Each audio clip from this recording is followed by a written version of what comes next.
కొంచెంలో ఎంత పెద్ద ప్రమాదం తప్పిందంటే చూడండి. యాక్చువల్ గా మా రెన్సీ పాపకి స్పెషల్ థ్యాంక్ యూ చెప్పొచ్చు. ఇక్కడ వాళ్ళ తమ్ముడిని ఎంత గట్టిగా పట్టుకుందో చూడండి. కొంచెం అయితే రియాన్ బాబు కింద పడిపోయేటోడు. ఈ సిచ్యువేషన్ చూసాక ఫ్యూ సెకండ్ నాకు మాటలు కూడా రాలేదు. వెంటనే రియాన్ బాబుని ఎత్తుకున్నాను. కాకపోతే వీడియో తర్వాత తీసాను ఈ సినారియో మీకు చూపిద్దామని.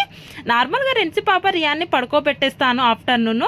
వాళ్ళని పడుకోబెట్టేసి జస్ట్ 5 minutes అవుతుందండి. డోర్ అయితే క్లోజ్ చేశాను, సౌండ్స్ కి పిల్లలు లేస్తారేమో అని. ఎండలకి ఏసీ కూడా ఆన్ చేస్తాను కదా, అందుకే డోర్ అయితే క్లోజ్ చేసేదాన్ని. అయితే నార్మల్ గా రియాన్ బాబు ఎప్పుడు లేసినా కూడా సౌండ్ చేయడు. అదే పెద్ద ప్రాబ్లం వచ్చి పడింది. ఫస్ట్ పడుకున్నప్పుడు ఒక 1 hour దాకా పిల్లలు అయితే అస్సలు కదలరు. అలాగే బెడ్ చుట్టూ నేను పిల్లోస్ కూడా పెడతాను. అటు సైడ్ చైర్ కూడా అడ్డుగా పెట్టేశాను. ఇటు సైడ్ రెన్సీ పాప అడ్డుగా ఉంది కదా, ఇంకా రియాన్ బాబు పడిపోవడానికి చాయిస్ అయితే లేదు. అయినా కూడా మధ్య మధ్యలో చెక్ చేసుకుంటూ ఉంటాను. ఆ రోజు ఎందుకో 5 minutes కి రియాన్ బాబు లేచిండని నా మనసుకైతే అనిపించింది. వెంటనే డోర్ తీసి చూస్తే వీళ్ళిద్దరు ఈ పొజిషన్ లో ఉండేసరికి కొంచెం సేపులో నా మైండ్ అయితే బ్లాక్ అయిపోయిందండి.